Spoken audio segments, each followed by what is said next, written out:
Em nome do Pai, e do Filho e do Espírito Santo. Amém.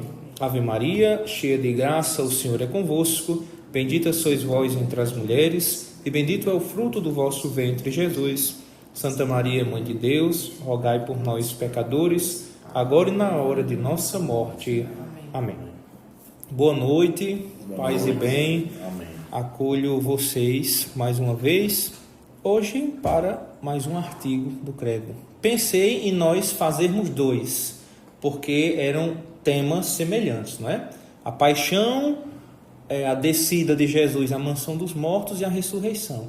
Mas eu disse, não, como a paixão aqui vai envolver um pouco de raciocínio, porque existem problemas teológicos que nós vamos abordar hoje a respeito da paixão, principalmente como conciliar livre-arbítrio com vontade humana, vontade de Deus, são temas envolventes na paixão. Então, hoje nós vamos prosseguir com esse artigo, refletindo sobre a paixão de Cristo e o sofrimento e seus efeitos.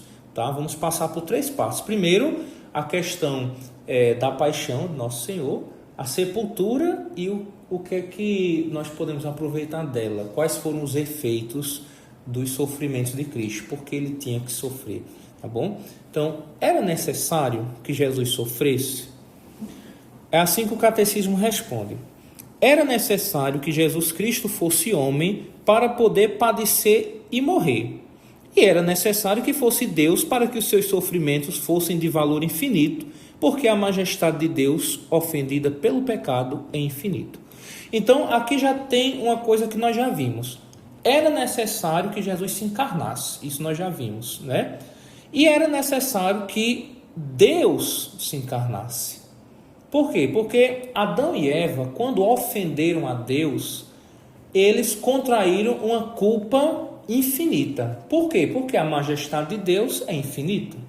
Se você, na rua ou no centro, sei lá, ofende a um juiz que está passando, com certeza a pena vai ser maior do que se você brigasse com seu vizinho, não é? Então, como Deus ele tem essa majestade infinita como Rei Supremo, Criador do Universo, o pecado de Adão e Eva causou isso, essa dívida grande, porque ele, como muito pequeno, não poderia pagar, não é? Então, desde Adão e Eva foi contraído já essa dívida com Deus. Então, os sofrimentos de Jesus eles têm um valor infinito.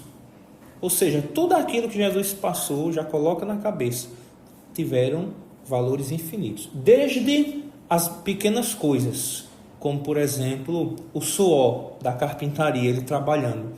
Quem estava suando? Era Deus. Então isso para Deus Pai tinha um valor infinito. Santo Tomás de Aquino chega a dizer que se Jesus quisesse, podia ter nos salvado com uma gota de sangue só. Né? No restante do texto nós vamos ver porque ele quis ir além. Ok? Mas uma gota de sangue já era suficiente para salvar nós todos desse pecado de Adão, dessas consequências também.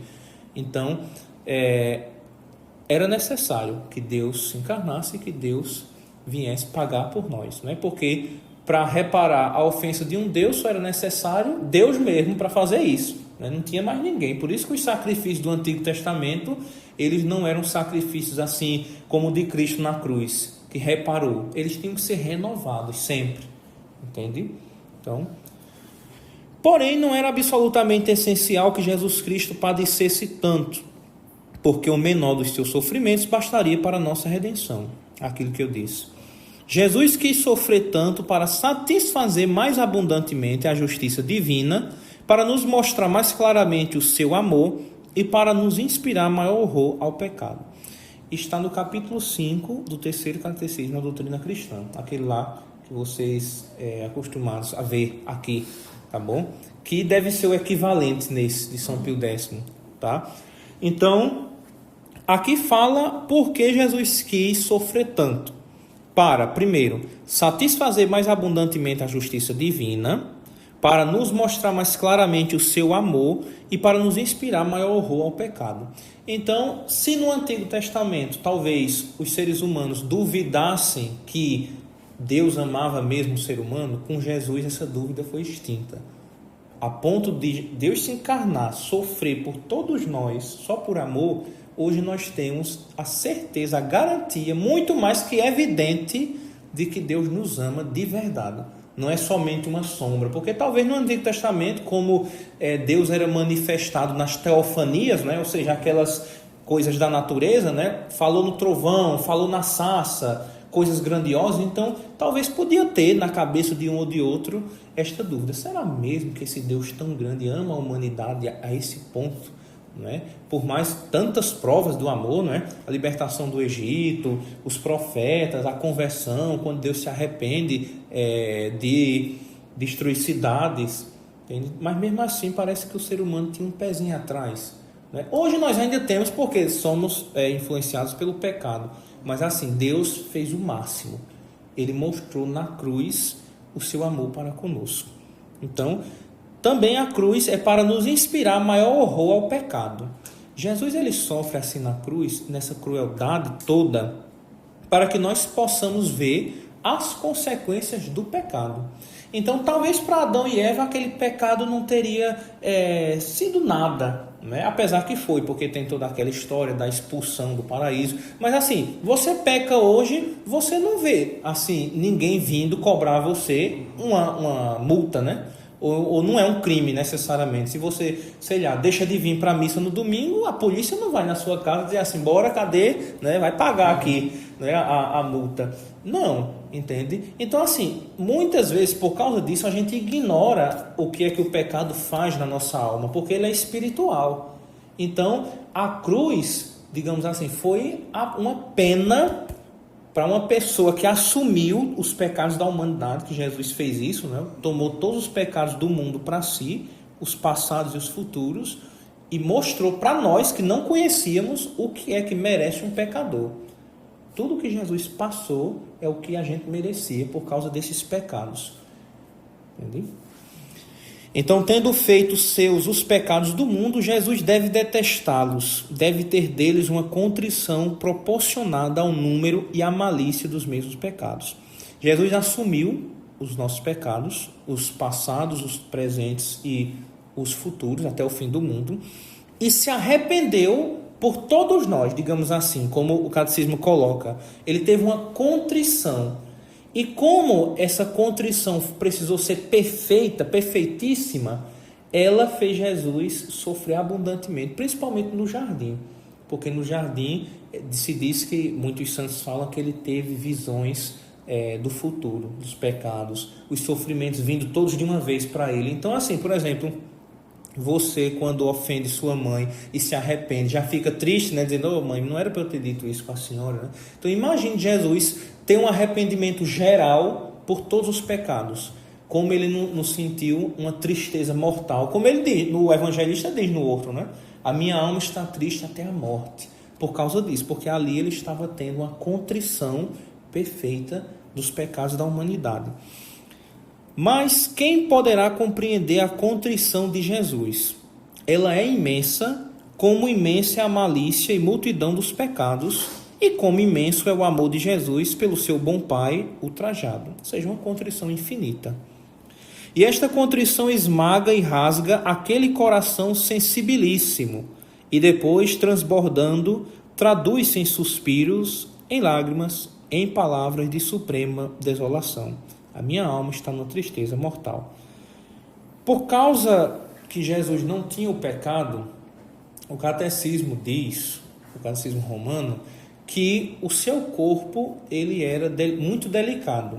Porque assim, muitas coisas que nós temos no nosso corpo, como doenças, imperfeições, é consequência do pecado. Então, como o corpo de Jesus era um corpo imaculado, o seu corpo era um corpo mais sensível, mais perfeito. Então, cada sofrimento que ele passou, de uma forma mais forte, ele sentiu no corpo. Porque vamos supor assim, sei lá, uma pessoa que tem uma pele bem fininha, qualquer coisa se corta, né? Porque é aquela pele delicada, entende? Então, o corpo de Jesus era um corpo diferente do nosso, porque ele não tinha o pecado em si, entende? Então, ele teve essa contrição que é muito sensível, né, em seu corpo. É verdade que Jesus hoje não sofre. Nenhum sofrimento físico ou moral é compatível com o seu estado atual de glória e de bem-aventurança completa e eterna. Ou seja, como nós vimos nas primeiras aulas, Deus não sofre hoje. Deus, ele, como nós falávamos, ele não pode fazer o mal. Tem coisas que vão contra o seu próprio, a sua própria natureza, a essência. Olha aí, muito bem, está estudando, viu? Falou uma palavra difícil, essência, Tem coisas que vão contra a sua própria essência. Então, Deus sofrer é passional, Deus é impassível, ele não tem isso. Ele sente, como eu disse, por fora, Ele vê o mal, o estrago do mal, não como nós vemos, sentindo, mas por fora. Entende? Então, Jesus hoje não sofre, tá? No céu, Jesus não está sofrendo. Muitas vezes a gente vê padres e pessoas dizendo assim: nós precisamos consolar Jesus que sofre pelos nossos pecados, Aí esse autor aqui, que é o Dom Tiago Sinibaldi, isso é um texto dele, ele vai explicar em que sentido Jesus ele sofre hoje, quando nós dizemos que Jesus está sofrendo por nossos pecados. Ele vai explicar.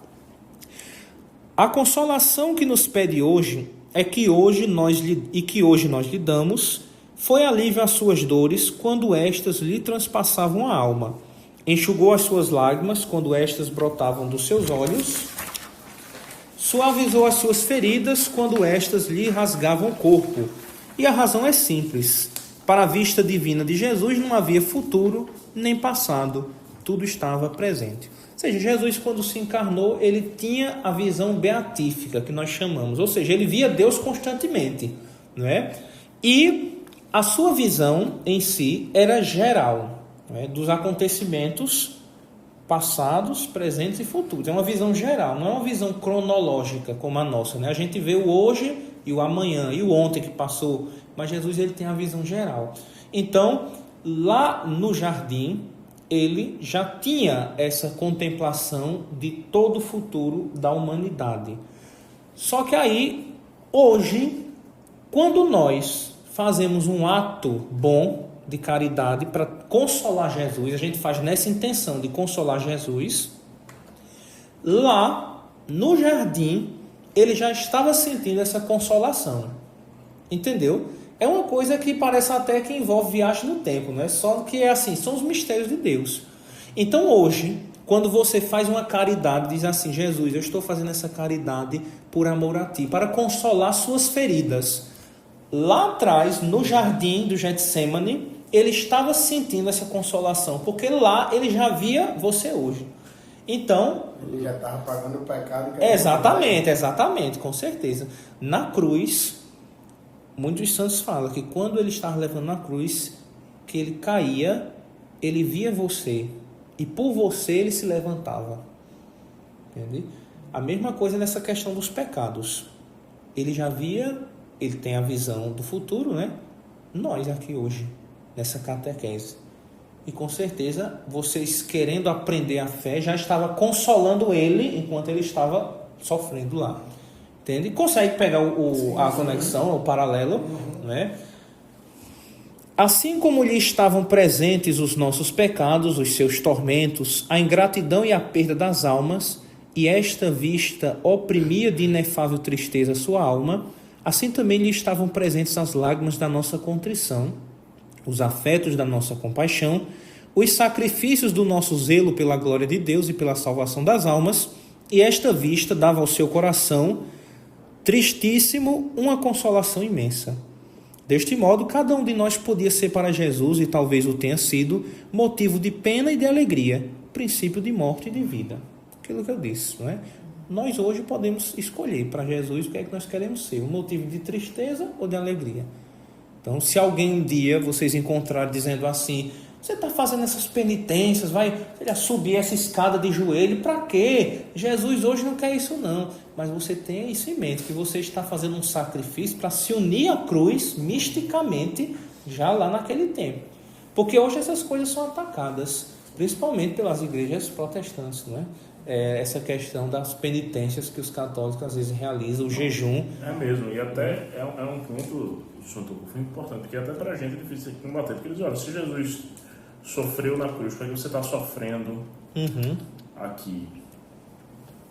Várias vezes a gente já ouviu isso, Sim, exatamente. É porque nós vamos ver aqui, né, quando chegarmos no final, mas a mentalidade protestante tem muito isso, de quitar dívida em cartório. Jesus foi lá, pagou, acabou, pronto. Agora peque e você está salvo, não é?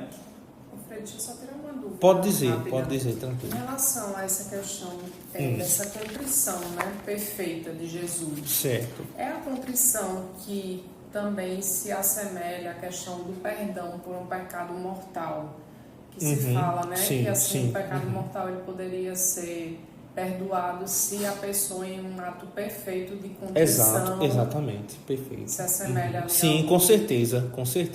É porque Jesus ele está tendo uma contrição não por ele, digamos assim, porque ele não tinha pecado, mas por nós. Só que uma contrição perfeita de um pecado com a culpa infinita, que nós jamais poderíamos fazer. Nós temos essa contrição perfeita que apaga o pecado mortal antes mesmo da confissão, por causa que são pecados pessoais que nós cometemos, não é? E nesses pecados pessoais nós podemos fazer, pelos métodos de Jesus, esta contrição. Jesus ele se torna o caminho, né, para o arrependimento dos nossos pecados mortais. Entende? Pelos métodos a gente aplica, que a gente chama, né? Aplica os métodos da paixão nos nossos pecados, tá? Mas isso vamos ver mais no final, ok? Alguém pode ler? Como pode, pois, um Deus morrer? No magistério de sua fé e no testemunho de seus santos, a Igreja nunca esqueceu que cada pecador individualmente é de fato causa e instrumento dos sofrimentos, porque passou o Divino Redentor. Levando em conta que nossos pecados atingem o próprio Cristo, a Igreja não hesita em impulsionar aos cristãos a responsabilidade mais grave no suplício de Jesus, responsabilidade que, com excessiva frequência, estes debitaram quase exclusivamente aos judeus. Pronto, então vamos com calma para entendermos essa questão, porque colocou judeu no meio é complicado de explicar, né? Pronto, isso está no Catecismo Romano também, ou seja, no de Trento, né? Não é uma novidade do atual. A Igreja diz que o responsável pela morte de nosso Senhor Jesus Cristo é você, unicamente, tá? Você pecador, você fez isso. Não queira escapar e botar a culpa para soldado ou Pilatos. A Igreja diz, olha, o pecado foi da humanidade. Então Jesus veio salvar a humanidade, certo? Do pecado, ok? Isso está definido, tá bom? Então, cada pecador individualmente é de fato causa e instrumento dos sofrimentos de Cristo. Somos nós, ok?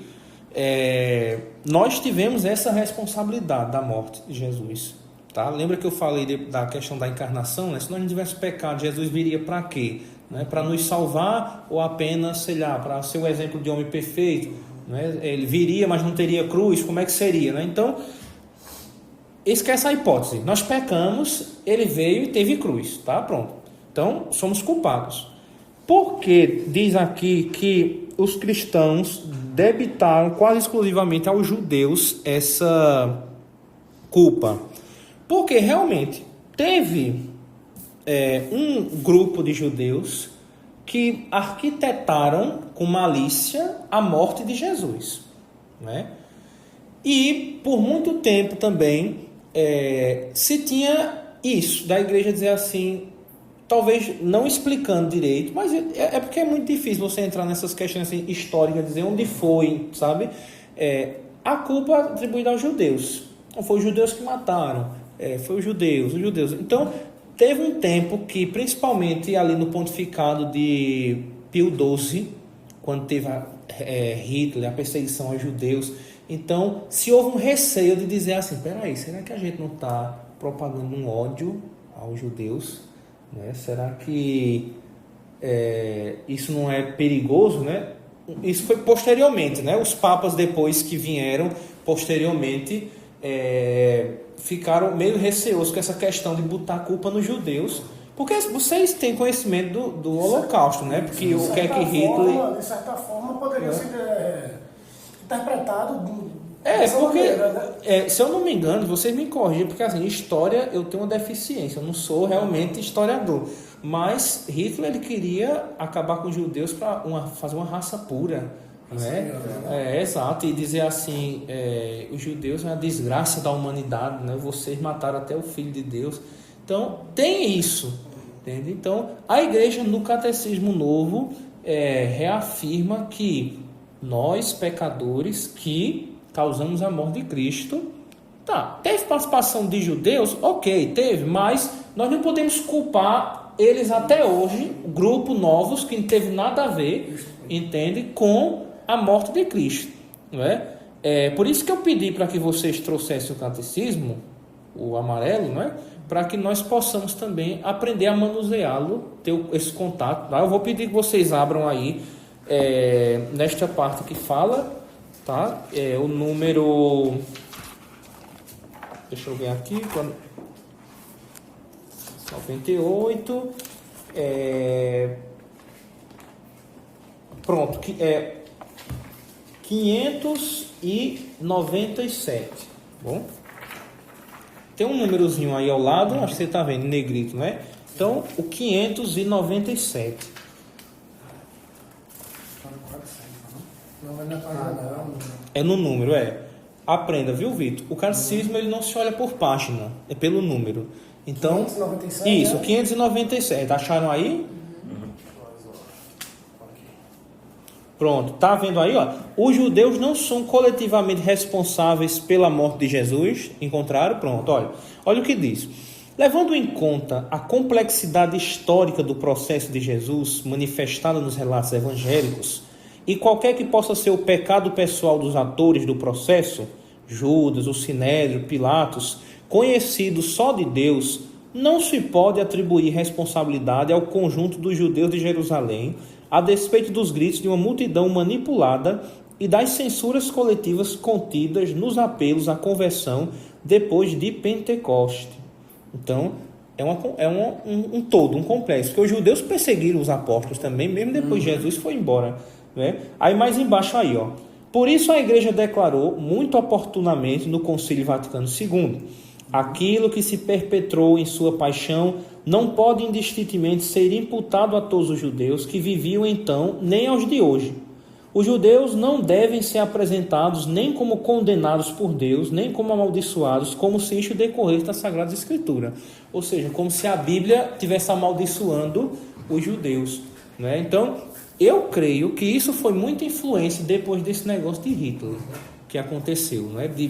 Pelo menos assim, não vamos dar um basta, né? Por isso que hoje em dia se tem muito no Vaticano questões assim de conversar com os judeus, né? O Papa visita o muro das Lamentações, vai judeu no Vaticano falar com o Papa. Agora, claro, o que não podemos é fingir que eles não tiveram participação. Exato, não tiveram participação, e também assim, como se eles não precisassem se converter.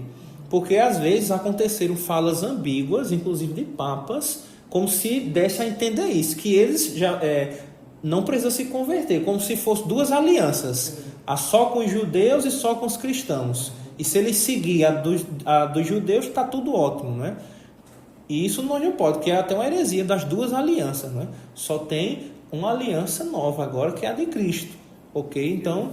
Eu vi recentemente um vídeo de um pastor, só para complementar. Ele foi tentar pregar a palavra lá em Israel. E os judeus botaram ele para fora quase de cacete. De cacete, velho. Aí cria um pouquinho desse ódio, né, um pro outro, querendo ou não. Tem isso, entendeu? Então, tem essa questão.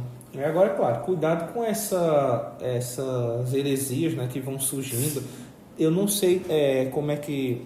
Onde eu vi, vou me esquecer a fonte dessa informação que eu vou passar para vocês. Mas se diz que a última coisa que vai acontecer antes de Jesus voltar é a conversão dos judeus. Todos os judeus vão acolher o Cristo, aí sim ele volta. Não lembro agora onde é que eu vi isso, mas é uma informação muito divulgada por aí. Tá? Então, evidentemente, pode continuar, por favor. Evidentemente, são mais gravemente culpados aqueles que frequentemente recaem em pecado, Se, de fato, nossas culpas levaram Cristo ao suplício da cruz, aqueles que mergulham no mal o crucificam novamente, pois está com eles o Filho de Deus, e eles o atingem com um crime mais grave do que aquele dos judeus.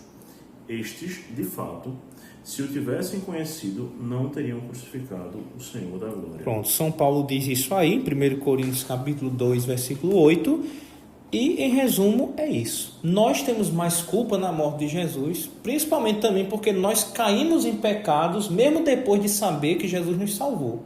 Então, os judeus estavam num crime, talvez não total ignorância, porque teve algumas coisas na paixão que realmente passou dos limites, né? Então tinha um pecado de malícia, mas nós que sabemos que Cristo é nosso Deus, temos culpa maior porque ainda nós caímos em pecados, não nos esforçamos para sair do pecado e continuamos fazendo com que ele sofra mais. Entende? Estão conseguindo compreender isso? Está ok. Né? Então, nós, cristãos, ao contrário, ainda que confessando conhecê-lo, de fato renegamos com nossas ações e levantamos contra ele nossas mãos violentas e pecadoras. Isso. Não foram os demônios que o crucificaram, mas foste tu que fizeste crucificá-lo e ainda crucificas, quando te deleitas nos vícios e nos pecados. Pronto, uma frase de São Francisco de Assis, meu santo pai, fundador, né? Ele coloca bem aí que somos nós. Às vezes a gente não conhece esse São Francisco aqui, vem São Francisco que é só dos animais, né? Mas olha isso, é uma frase que ele mesmo escreveu nas Admoestações. Somos nós que o crucificamos novamente.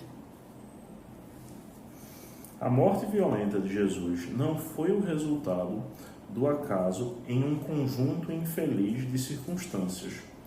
Ela faz parte do mistério do projeto de Deus, como explica São Pedro aos judeus de Jerusalém, já em seu primeiro discurso de Pentecostes.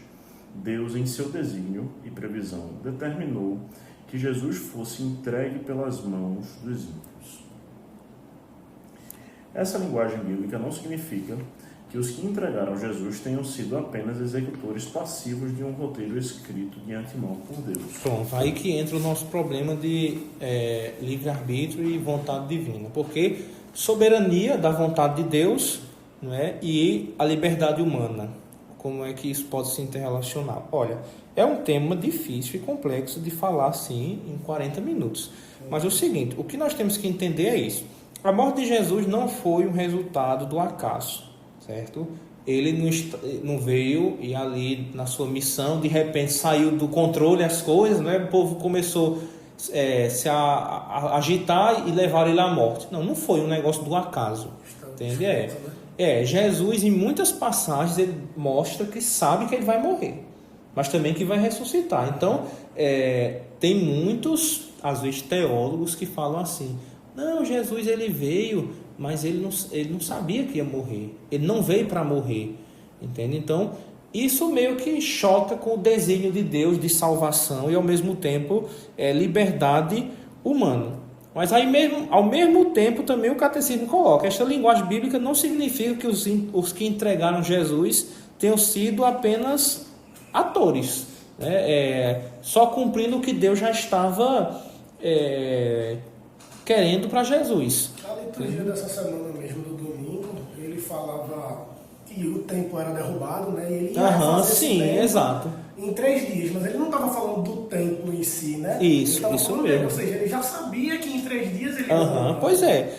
Então, a paixão de Cristo não foi assim um roteiro que tipo Deus escolheu, disse assim, vocês aqui vão ser os soldados, tá bom? E vocês vão matar e dar chicotada. Teve também a sua liberdade de estar ali. Então vamos supor que nós estamos lá, certo? Em Jerusalém. E estamos sabendo que tem um homem com uma cruz passando ali. Você é livre de ir lá ou não, entendeu? De ir lá dar um chute ou de ir lá, como Verônica, enxugar o rosto. Entendeu? Você é livre. Você é soldado, trabalha para o Império Romano. Então você é livre, você vai bater nele ou não. Entendeu? Se vai dar 5 chicotadas, porque o imperador mandou, ou exagerar e dar 500. Uma coisa que iria acontecer de toda forma, a diferença por isso é complicado assim, esse tema de você assim, entender como conciliar a soberania de Deus com essa questão da paixão e da morte de Jesus. Mas vamos lendo para ver se clareia mais. Sofrei isso. Só um segundinho. Pode dizer. Essa frase São Francisco de Assis, né? Não foram os demônios que o crucificaram, mas foste tu que fizeste crucificá-lo e ainda o crucificas. Aí eu acho que deve ter sido Padre Paulo Ricardo. Então, assim, quando a gente assiste ali o filme de Mel Gibson, né, A Paixão de Cristo, tudo, a gente se emociona com o Nosso Senhor ali crucificado. Aí ele diz, mas na verdade você tem que se emocionar não pelo fato do Nosso Senhor estar sendo chicoteado, mas pelo fato de ser você o responsável por isso. Aí é interessante, né? Bate com essa frase. Sim, aqui, com certeza. E é bom que vocês tragam assim colaborações, porque eu vejo que vocês também estão dentro do assunto.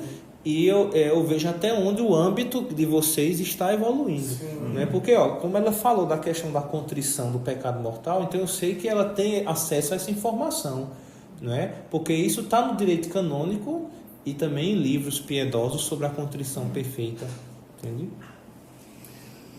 Para Deus, todos os momentos de tempo estão presentes em sua atualidade. Ele estabelece, portanto, seu projeto eterno de predestinação, incluindo nele a resposta livre de cada homem à sua graça. Foi o que aconteceu nesta cidade. Herodes e Pôncio Pilatos uniram-se com as nações pagãs e a população de Israel contra Jesus, teu santo servo, a quem ungiste, a fim de executarem tudo o que a tua mão e a tua vontade haviam predeterminado que sucedesse. Deus permitiu os atos nascidos de sua cegueira a fim de realizar seu projeto de salvação. Pronto, clareou mais um pouco, né? Seu projeto eterno de predestinação, incluindo nele a resposta livre de cada homem à sua graça. Aquilo que eu disse. Jesus vai morrer. Agora você também é livre para participar dessa paixão do jeito que você quiser. Aproveitando ou com mais violência, com menos, entendeu? Então, Deus permitiu os atos nascidos de sua cegueira, a fim de realizar seu projeto de salvação. Tirou um bem muito maior da paixão de Cristo. É como canta no precônio pascal, não é? Que nós escutamos no sábado santo, não é? Ó culpa tão feliz que é merecida, um tão grande Salvador, de que nos valeria ter nascido, como se dissesse assim, eu acho que eu já falei até para vocês, que bom que Adão pecou para nós termos Jesus, né? Senão nós não teríamos Jesus.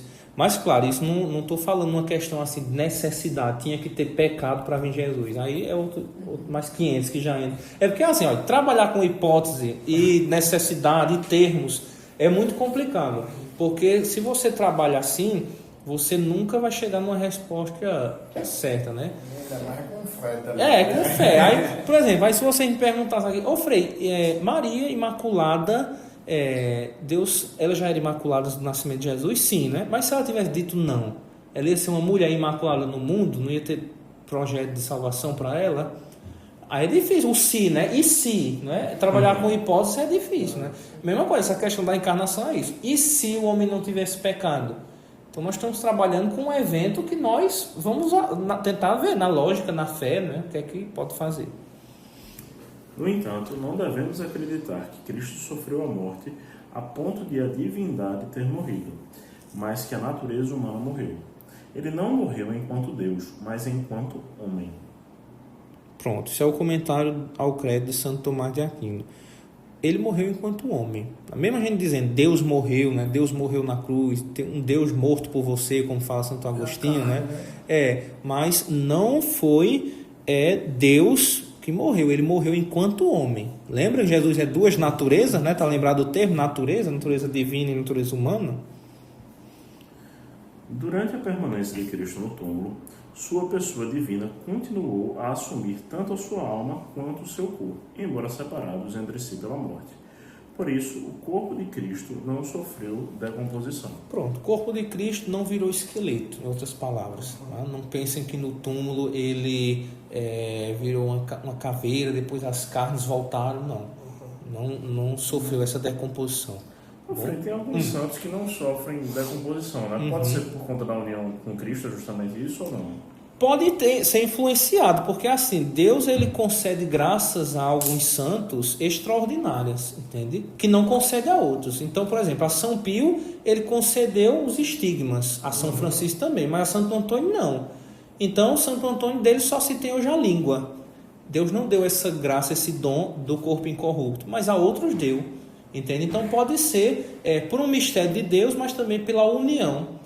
Se diz que São Francisco se uniu tanto a Cristo que ele podia ser chamado de outro Cristo, dessa união tão íntima. Então, como ele era tão unido, Cristo fez com que ele fosse parecido o máximo possível, até na paixão, tendo os estigmas nas mãos, nos pés e no lado.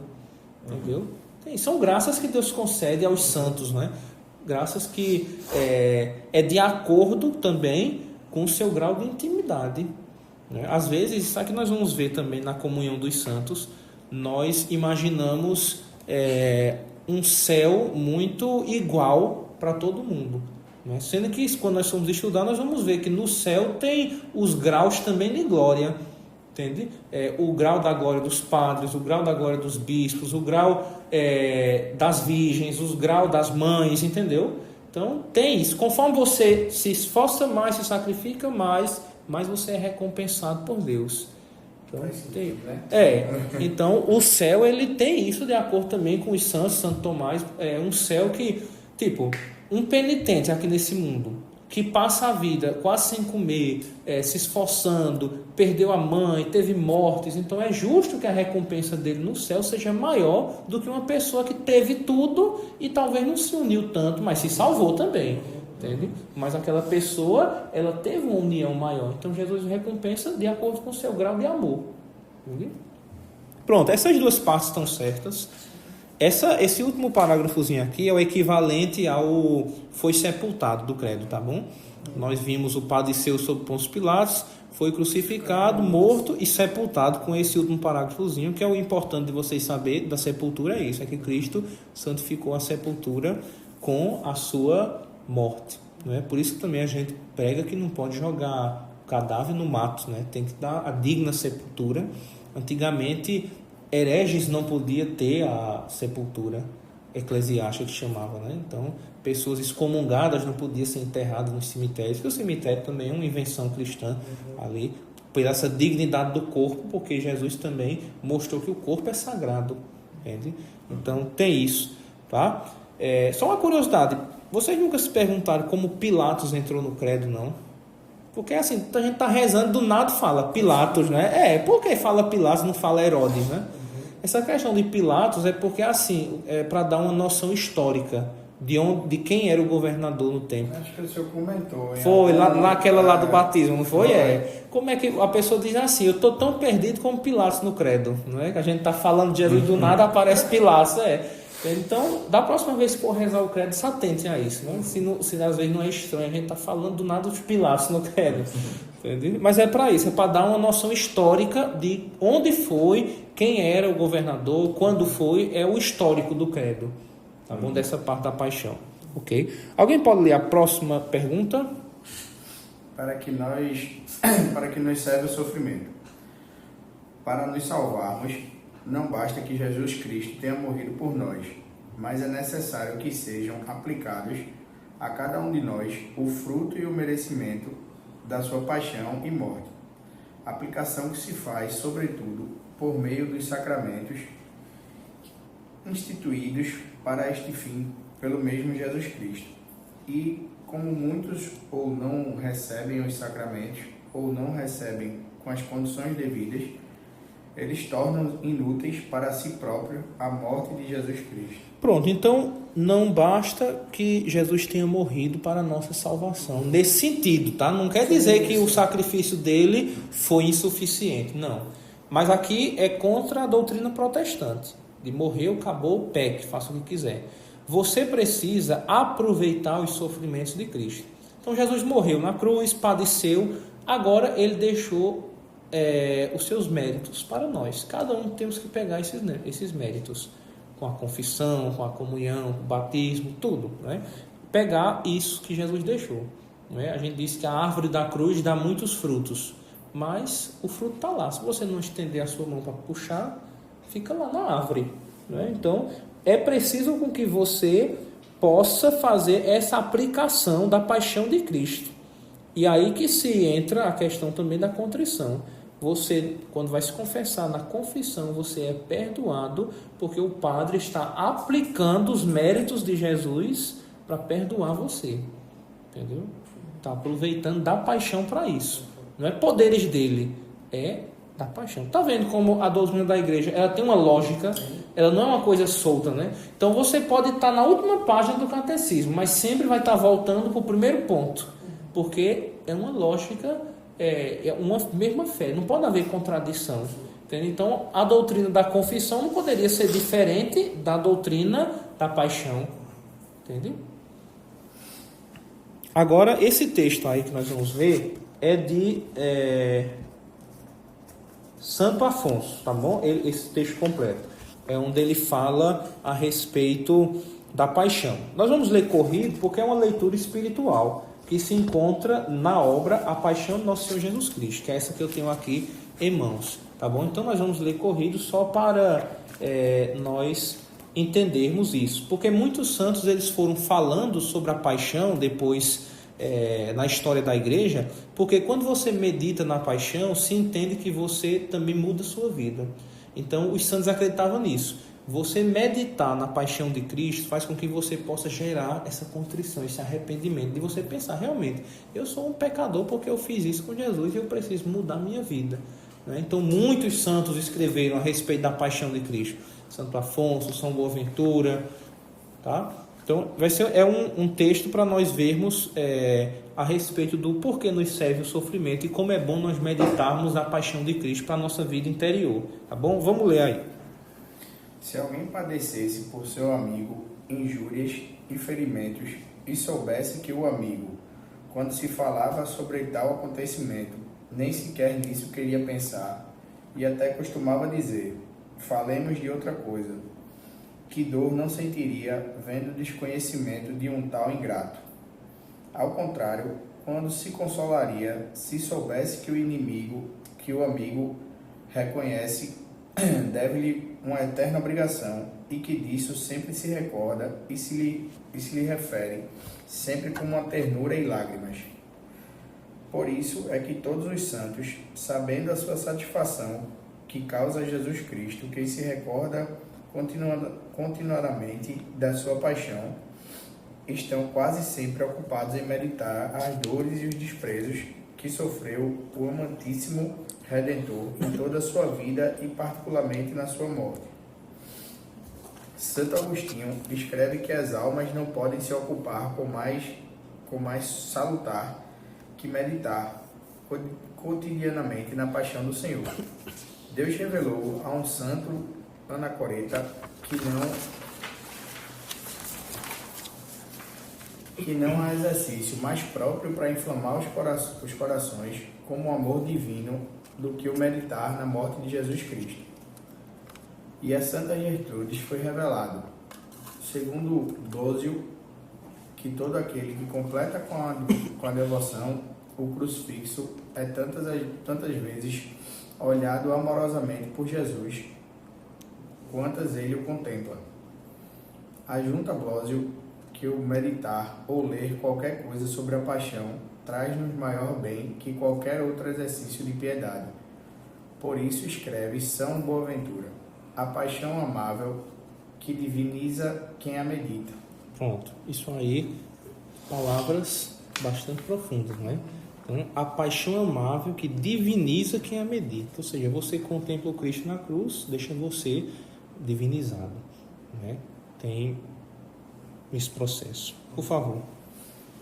E falando das chagas do crucifixo, diz que são chagas que ferem os mais duros corações e inflamam no maior amor divino as almas mais geladas. Narra-se na vida de Beato Bernardo de Corleone, Caputinho, que, desejando seus confrades instrui-lo na leitura, foi aconselhar-se com o seu crucifixo, e o seu Senhor lhe respondeu: quer ler, quer livros, teu livro quero ser eu crucificado, no qual lerás o amor que te consagro. Jesus Crucificado era igualmente o livro predileto de São Filipe Benício. Ao morrer, o santo pediu que lhe desse o seu livro. Os assistentes não sabiam que o livro se referia ao Frei Ubaldo, porém, trouxe-lhe a imagem do crucificado e então exclamou o santo: "Este é o meu livro", e beijando as sagradas chagas, entregou a Deus sua bendita alma. Reflexões gerais sobre a paixão de Cristo. Perfeito. Então, é isso. Quanto mais vocês meditarem na paixão de Jesus, mais vocês serão pessoas que pensam em Deus, mais pessoas que pensam em mudar a sua vida de pecados, né? É muito importante porque a igreja sempre tem os tempos da paixão, né? Quaresma, Semana Santa, e é por causa disso que a igreja propõe para os fiéis meditar na paixão, porque a paixão nos transforma. E eu dou testemunho disso também para vocês. Eu, no noviciado, li muito essas meditações de Santo Afonso, e eu sentia em minha alma uma transformação. Eu dizia assim, está acontecendo alguma coisa comigo, né? De minha falta de coragem, né, de minha mesquinhez, eu estou passando para um fogo maior, né? Eu estou passando por uma transformação.